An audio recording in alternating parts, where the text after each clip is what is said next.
Naku po mga kababayan ko. Diyos mio, por favor, Marimar! Biruin nyo mga kababayan ko. Eto na. Mga kapatid. Eto na po mga kababayan ko. At eto na po ang kinatatakutan naming lahat. Not kinatatakutan ng lahat. Sorry for that. Kinatatakutan ko. Naaalala nyo po yung pagbisita namin sa Zambales kasama yung mga congressman natin na bumaba sa Zambales upang magkaroon ng dialogue tungkol sa ginagawa sa kanila ng China, mga kababayan ko. Biruin nyo mga kababayan ko, meron pong isang fisherman doon, walang galang yung fisherman doon na nagdrama, on my own words is nagdrama at umiyak mga kababayan ko sa sobrang sama ng kanyang loob. Naintindihan ko naman yun as a Filipino and also sympathizer ng mga mangingisda natin. Shoutout kay Ate Tina Cooking, diba?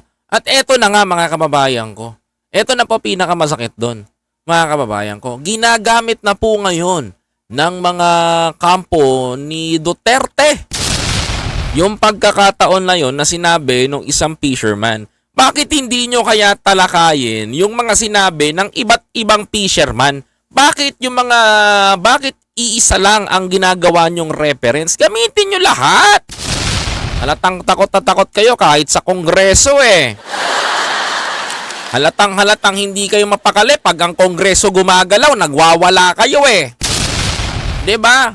Bakit nagulat ba kayo? May mga kongresistang bumaba doon sa district kahit hindi nila distrikto. Ito lang ay isang patunay mga kababayan ko na pinapakilos ni House Speaker Martin Romualdez ang kanyang mga congressmen. Na pinapakita niya rin dito na kayang gawin yung makikipagdialogo kahit na mga congressmen natin. Parang mga senador din dyan, national ang ginagawang galaw.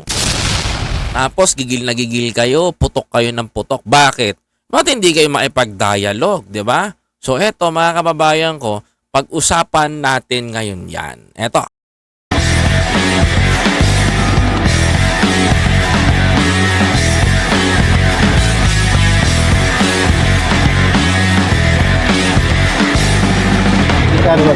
Magkano sir? Ang alin? Ang alin? Ang alin?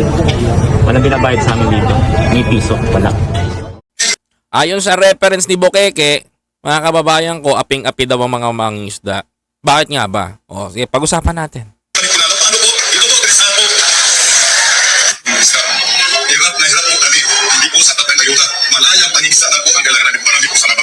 Ayan.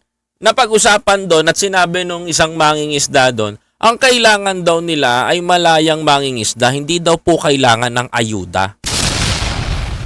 O unahan ko na po kayo para po doon sa mga tao. Pumunta po yung mga congressman doon, hindi para sa bigyan kayo ng ayuda.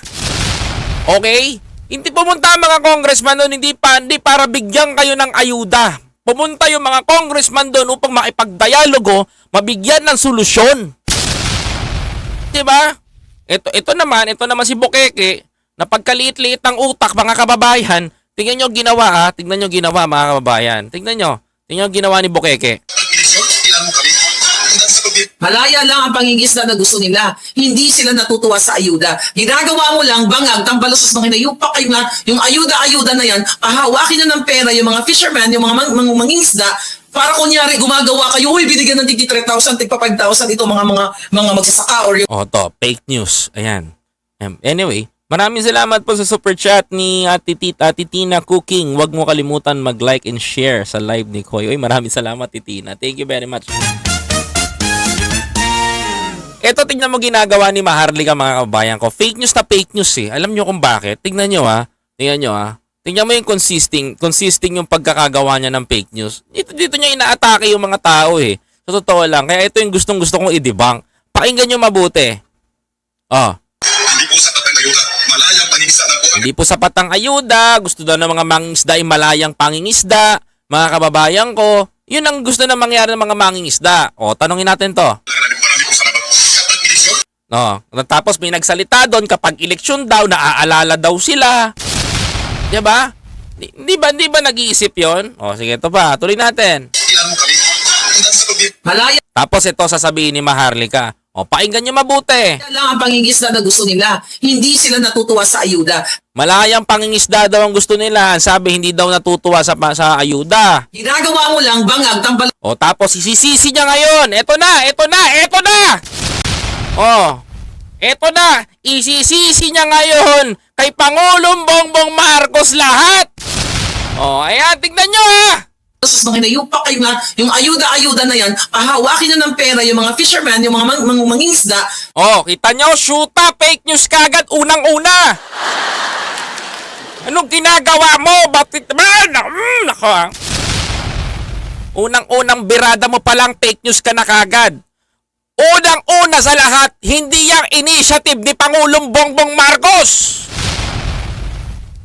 Ang laki-laki mo. Oh, 'di ba? Oh, isisisi mo diyan kay Pangulong Bongbong Marcos, ha? Bakit? Inisyatibo ba ni Pangulong Bongbong Marcos 'yan ng Malacanang? Number 1 initiative 'yan ng Congress. Ang laki-laki mo. Isa kang ano? Let's go. Ang laki-laki mo. Wala ka pa rin pinag-aralan. Diyos ko, nakaka-high blood ka. Tumataas ang alta presyon ko sa'yo.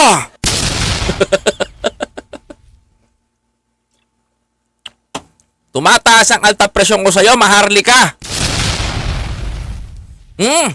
Inisyatibo ng Congress yan.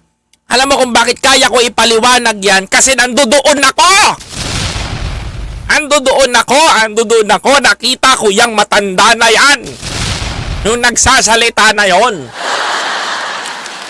Diba? Maraming salamat po sa super chat ni Ma'am Percy Castillo. Thank you very much. Puso ko. Kinasa Sunday. Kalma. Andoon ako eh. Nakita ko yon nung nagdadrama yung fisherman. Nauunawaan ko yon. Naiintindihan ko sila. Tapos anak ka ng teteng, kinuha mo yung reference, isisisi mo kay Pangulong Bongbong Marcos. Nandoon yung mga congressman para malaman ni Maharlika. Halatang bobong-bobo sa subject na to eh. Andun yung mga congressman natin, okay? Bakit nandoon yung mga kongresista? Hindi naman nila distrikto yon. Distrikto yon ni congressman ni Nanay Ning. 'Di ba? Ang hawak yun ni Zambales. Kongresista doon si Nanay Ning. So ngayon, ang pumunta doon, nag-consolidate sila. Para sa yung consolidation ng mga congressman, para sa kikaalam ni Maharlika, no? Ang laki-laking obob nito. Diyos ko. Bakit nag-consolidate yung mga kongresista doon? Because gusto nilang maalaman kung anong hinaing ng mga fisher folks. Kasi kung anong sasabihin ng fisher folks, mga kababayan ko, to be honest, magagawa ng paraan ng Congress. Okay? Magagawa ng paraan ng Congress. Bakit magagawa ng paraan ng Congress? Mga kababayan ko, hawak nila ang budget eh. Kita nyo hindi alam ni Maharlika yan kung bakit nagko-consolidate yung mga kongresista doon sa Zambales that time sa Masinloc. Bakit? Kasi gusto nilang malaman yung hinanaing ng mga kababayan natin doon. Hindi naman nila distrikto yan. 'Di ba? Kung tutuusin, dapat dapat mga senador ang gumagawa niyan kasi sila yung national.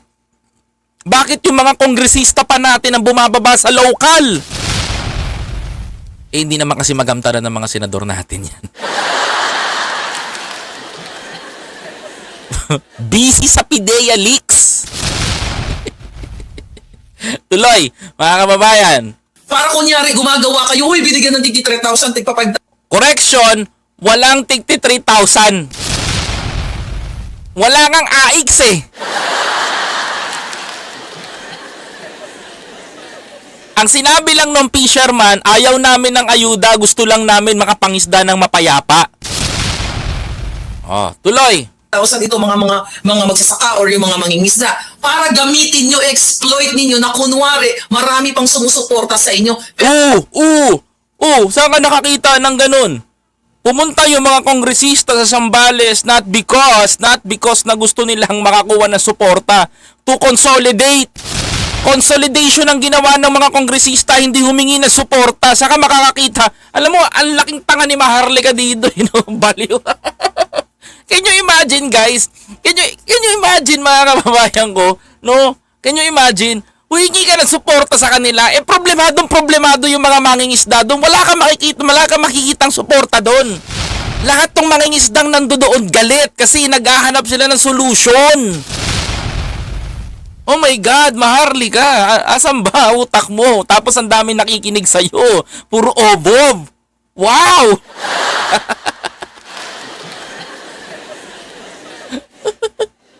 Oh, sige, tuloy. Pero hindi, negative 8 ka na nga sa survey, Marcos Jr. Hindi naman pinag-uusapan yung survey dito eh. Alam mo, we don't care about the surveys. Ang gusto nga namin, kung mahataw siya o hindi siya umahataw, nagpe-perform siya or what, mga kababayan ko, pero satisfied ang Pilipino. Yung negative 8 mong nakikita na yun, wala kang makita nun, Maharlika. Malabong mangyari yun. Ano? Sa lahat ng tinanong na Pilipino, walang sumagot na pabor sila kay Pangulo. Imposible yon. Negative 8. Ucha. Maagawa lang ng kwento eh, no? Ayusin mo na lang yung video mo. Halatang halata yung ilong mo dun, ha? Kaya ka pala nakasalamin, ha? Kaya wag mong gagamitin yung ayuda dahil hindi nyo pera yung mga hinayo pa kayo. Instead of live... Correction, walang ayudang ibinigay. Walang perang nakita doon. Wala akong perang nakita doon. Walang involved na pera, walang ayudang ibinigay, okay? Consolidation yon. Ito pinapakalat ni Maharlika, mali-mali eh. Tuloy. Sustainable program, economic prosperity ang ibigay ninyo at mga trabaho sa taong bayan, yung mga ayudang sinabi mo na rin mismo dito ng mga fishermen. Ito lang eh. Bakit? Kung magbigay ba ng ayuda doon, eh pera naman ng taong bayan yun, para naman sa kanila yon, hindi naman para sa mga kongresista yon. Oh, di ba? Common sense, kung may nakita kayo doon, nagbigay, DSWD ng pagkain, ayuda, mga kababayan ko, karapatan natin ng mga Pilipino yun because pera ng taong bayan yun, ibinabalik lang sa atin. Di ba? Itong si Maharlika, makapagparatang lang, halatang bayad ng China eh. Sige, tuloy mo yan. Na ito ay band-aid solution. Pakinggan natin. Ano pa sinabi niya? Okay.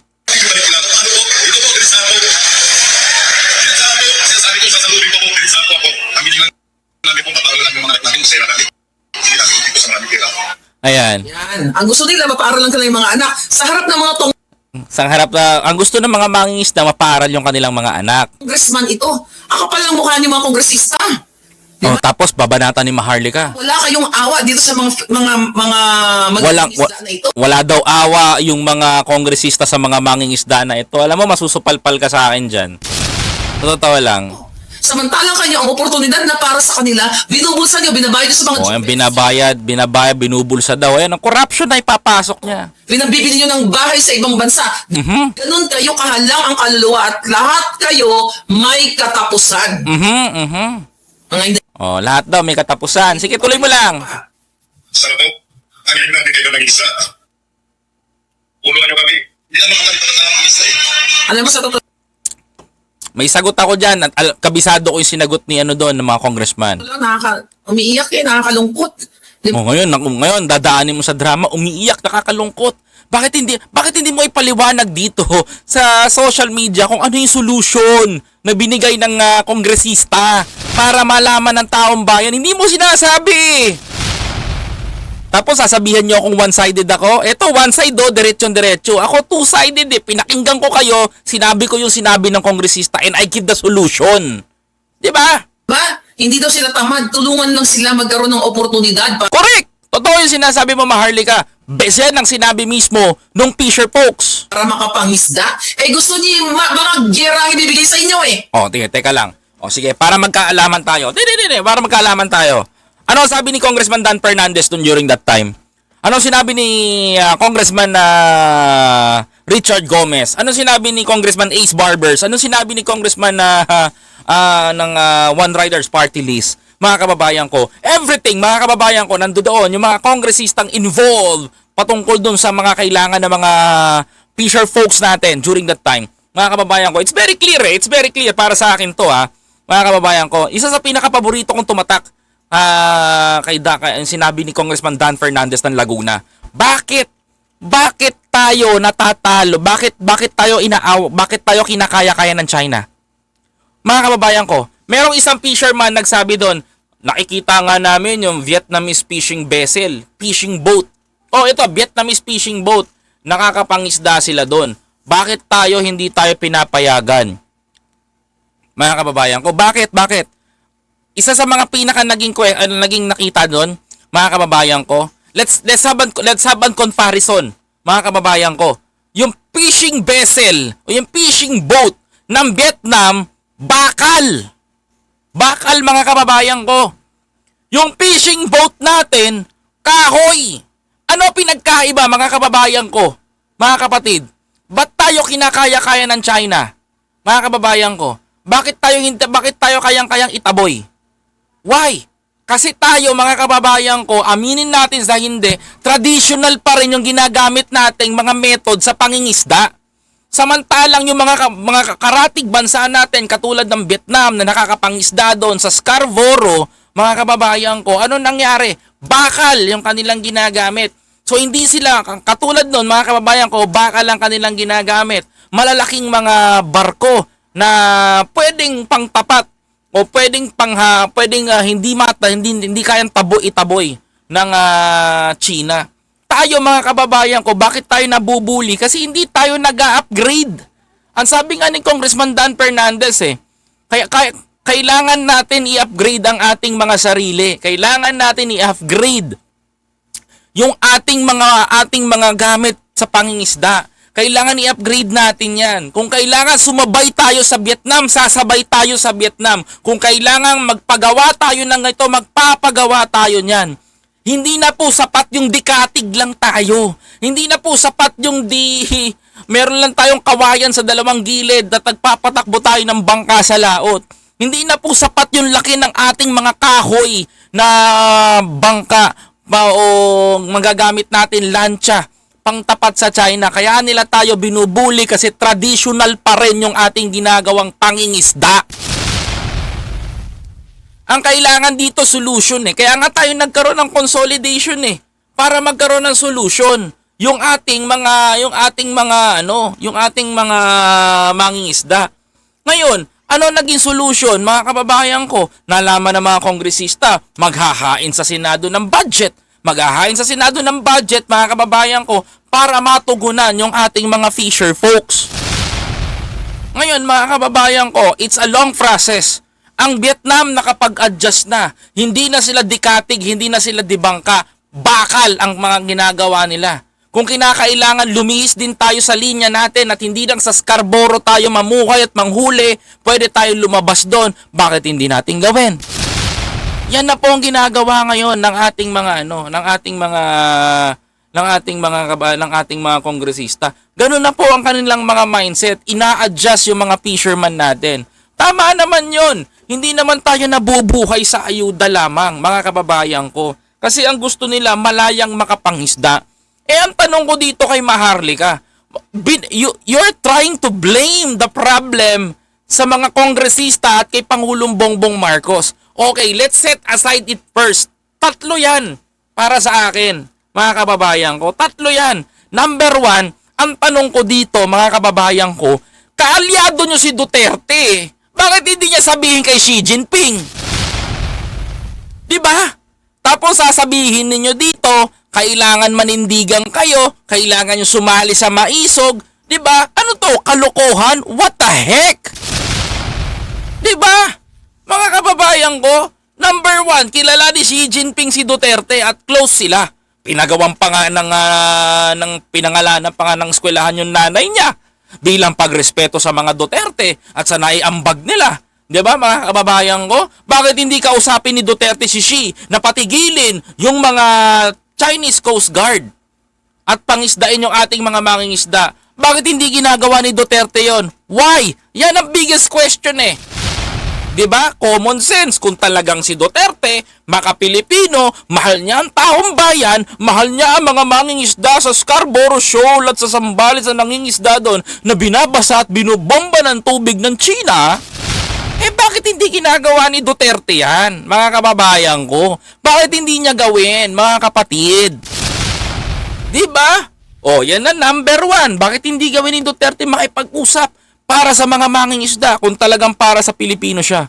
Kailangan pa ba maging member kayo ng maisog? Di ba?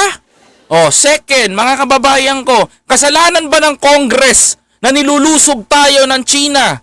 Number one, mga kababayan ko, hindi. Andun yung mga kongresista to consolidate kung anong problema ang kailangan nila. Bakit hindi sinasabi ni Maharlika yung mga sinabi ng mga fisher folks at napakaraming mga fisherman doon na ang nais nila ay mga kababayan ko, mag-upgrade ng kanilang mga gamit at bangka? Bakit yung dalawang negative lamang na nagreklamo tungkol sa ayuda, nagreklamo tungkol sa ayuda at nagsabing maaalala nyo lang kami kapag may halalan? Abay, matindi nga naman no? Ganyan na po ngayon ang tindi ng mindset ng mga yan. Bakit hindi nyo ipinalabas? Buti na lang pala ako na ipalabas ko sa inyong lahat yung totoong nangyari doon at lahat ng mga sinabi ng mga kongresista. Unlike dito sa channel ni Maharlika, nasasabihin yung one-sided ako, mas one-sided pala to. 'Di ba, mga kababayan ko? Number 3, wala bang ginagawa si Pangulong Bongbong Marcos, mga kababayan ko? Paano nyo nasabing wala? Si Pangulong Bongbong Marcos pa nga ang nangunguna ngayon sa bansa natin na kumokontra dyan sa ginagawa ng China. At higit sa lahat, hindi gera ang nais na ihatid ni Pangulong Bongbong Marcos sa Pilipino. At hindi gera ang gusto niyang mangyari para sa bansa natin. Kaya mali yung sinasabi ng babae na to, mga kababayan ko. Isang mali at wala pong katotohanan sa balat ng lupa to. Bakit po? Paano ko nasabi? Saan po kayo makakita na ang presidente ng Pilipinas dadalhin niya ang kanyang mamamayan, ang kanyang mga Pilipino, ang mga bumoto sa kanya, mga kababayan ko, sa isang digmaan na wala namang patutunguhan? Tama po ba ako, mga kababayan ko? Saan kayo makakita na paparatangan ni Maharlika na pag sinabi niya, dadaling kayo ng bangag na presidente nyo sa gera? Ha? Gera? Is that a joke? Maharlika? Is that a joke? Pinipid niya sa isipan ng mga tao na magkakaroon ng gera sa Pilipinas, which is wrong at wala naman talaga. Na hindi kayang gawin ng China. Dahil sa ang kaisipan ng tao ay hindi alam, basta pag nakarinig ng gera, nakakatakot na. Di ba? Yan ang gagawin niya. So, mga naniniwala pa rin kayo sa hibang na mga paratang ng tao na to, well, good luck. Dahil sa totoo lang, mga kababayan ko, ilang beses ko na rin po sinabi sa inyo na hindi kaya makipaggera ng China dahil masasanksyon sila ng mga malalaking bansang kinakapitan nila. Now, ang tanong ko sa inyo dito, dinadala ba kayo ni Pangulong Bongbong Marcos sa gera? No, mga kababayan ko. Ang ginagawa ni Pangulong Bongbong Marcos ay katapangan para sa Pilipino, naninindigan para sa mga tao, naninindigan para sa sambayan ng Pilipino at sa bansang Pilipinas. Yung hindi ginawa ni Duterte, ulitin natin. Yung hindi nagawa ni Duterte nung panahon ng administrasyon niya, mga kababayan ko, ginagawa ngayon ni Pangulong Bongbong Marcos. President Bongbong Marcos stands for the Filipino people and the country, for our country, mga kababayan ko. Ganon ang ginagawa niya. Unlike sa ginawa ni Pangulong Duterte na underdog ng China. Di ba? Bakit? President Duterte is the most weak leader ever. Putya, tinalo pa siya ni Pinoy na nilabanan sa arbitral tribunal. Si Duterte nagpakatuta sa China. Di ba? There is a big difference between Marcos and Duterte. Duterte is a weak leader and Marcos is one of the brave leader right now. Yun lang yun. Si Pangulong Bongbong Marcos humaharap sa mga world leaders. Si Pangulong Duterte nagtatago sa world leaders, nagtatago sa Zionist She. That's it. Sino may gustong lumaban sa gera? Mga kababayan ko. Kaya nyo ba? Kaya nyo ba? Di ba? Sino ang presidente ang gusto magkaroon ng gera? Wala. Mga kapatid. Because everything is under control. Mga kababayan ko. Ginagawa lang ni Presidente Bongbong Marcos yung tama na alam niya na dapat na gawin ng Pilipino. Now, the question, paano masasabi ni Maharlika yun? Kasi si Maharlika naniniwala lang siya sa sinasabi ni Duterte. Si Duterte ang magaling. Kasi nung panahon ni Duterte, nakapangisda yung mga mangingisda doon sa Baho de Masinloc. Pero, sorry nakapangisda yung mga mangingisda natin sa Baho de Masinloc and suddenly, mga kababayan ko, meron pong expiration yon. At yung expiration na yun ay dumating na sa punto na si Pangulong Bongbong Marcos na ang presidente. Wala na kasing binsa yung gentleman's agreement nila noon. Kaya ngayon, nagre-reklamo yung mga mangingisda natin. Buti pa sa panahon ni Pangulong Duterte, nakakapangisda kami dyan. Nek-nek nyo, binenta na ni Duterte yung Scarborough Shore, di nyo lang alam. Yan ang pinakamasakit na part doon no? Naniwala yung mga fishermen natin na magaling ang ginawa ni Duterte at pinayagan silang mangisda. Pero ang tanong dito, dumating na yung punto na na-expire na yung kontrata ng gentleman's agreement, kaya ngayon hindi na uubra yung pangingisda nila, kaya itataboy na sila. Sa makatuwid, mga kababayan ko, hindi si Trillanes, hindi si Marcos Jr. ang nagbenta, kundi si Duterte ang nagbenta ng West Philippine Sea. Nang dahil sa gentleman's agreement niya, maraming mangingisda ngayon sa Zambales, sa Masinloc at kung saan-saan pang lugar ang hinaharas ng China. O, di ba? Masakit? Kasi yan yung totoo. Real talk, mga kababayan. O. Tapos sasabihin ni Maharlika, kasalanan ni Bongbong Marcos yan, yung bangag na presidente nyo. Hindi ba naman to isang tanga? Isisisi mo. Bakit hindi mo tanongin yung boss mo? Di ba? Ba't hindi mo tanongin yung boss mo na nagkalulo sa Pilipinas? It's hard to say, mga kababayan ko, but it's true. Kayo ang pinagkalulo nyo ang Pilipinas. Hindi kung sino. Kundi sa gentleman's agreement nyo, malamang siguro nakakapangisda pa rin tayo. Pero tapos na yung kontrata, kawawa yung mga mangingisdang Pilipino.